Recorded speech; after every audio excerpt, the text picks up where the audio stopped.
What's up, everybody? Would you guys like to come with me on an adventure and help me solve a case? I'm trying to solve the case of the mysterious macronutrients. Hop on in the van with Scuba and the gang, and let's go. And the first question we have to ask ourselves is, what are macronutrients? Do we even know? Let's see if we can find some information and clues. Macronutrients are proteins, carbohydrates, and fats. There is a fourth macronutrient, which is alcohol, but we're not going to talk about that right now. That's for a different time, a different video, and a different cast of characters. But what other information do we know about macronutrients? Let's see. Well, we do know that there are 4 calories per 1 gram of protein, and we do know that there are 4 calories per 1 gram of carbohydrate, and we also know there are 9 calories per 1 gram of fat. Okay, great. Let's take that information with us to help us solve this case, and let's move on. So if somebody's consuming 200 grams of protein, 300 grams of carbohydrates, and 60 grams of fat, that would be considered a macronutrient diet. That's when you're tracking simply proteins, carbohydrates, and fats individually. But what do we also know? We also know that protein per 1 gram has 4 calories, carbohydrates per 1 gram has 4 calories, and fat per 1 gram has 9. Whoa! Okay, cool. So a lot of people that may credit a macronutrient-based diet as a tracking method with all of their success tracking, is it really the macronutrients or is it something else? Let's take a deeper look.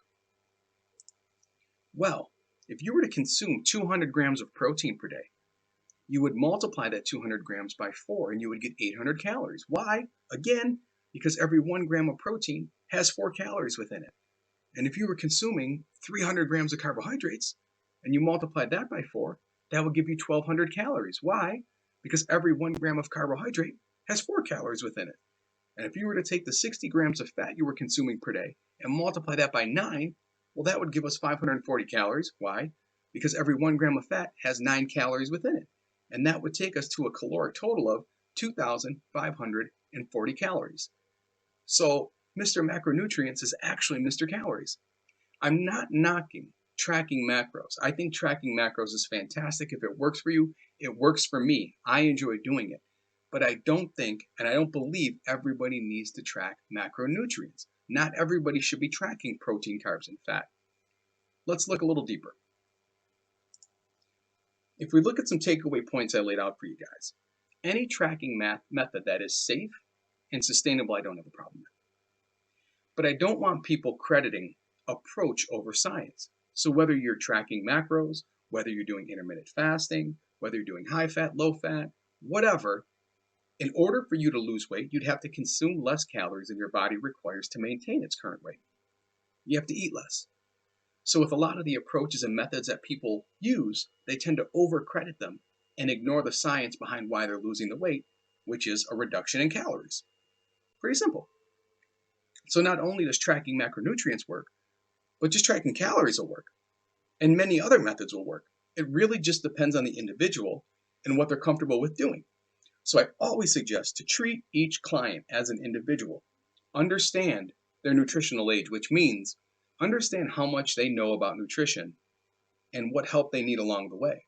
Some clients I work with are like, hey, I understand everything. Give it to me. I can track every macronutrient, fiber, sleep, stress, menstrual cycle, all that stuff. Some clients I work with are like, what are you talking about? I have no clue what a macronutrient is. So if I were to push a macro diet on them or a macronutrient tracking approach on them, they would be lost in the sauce.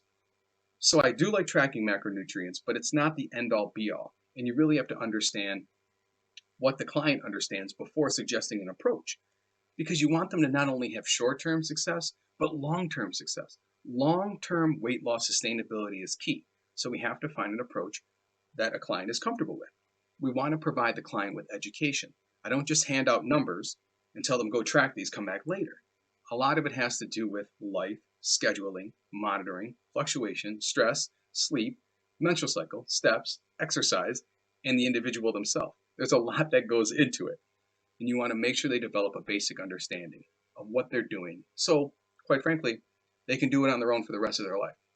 And again, my rule of thumb is if you can't see yourself doing a certain approach or method 3 years from now, then you probably shouldn't do it.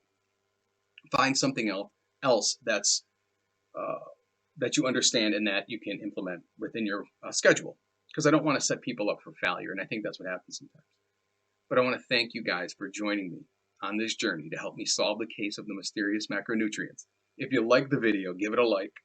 And I would greatly appreciate it if you guys subscribe to the channel. Hopefully you guys develop a better understanding of just basic nutrition here and don't feel like any one approach is better than the other.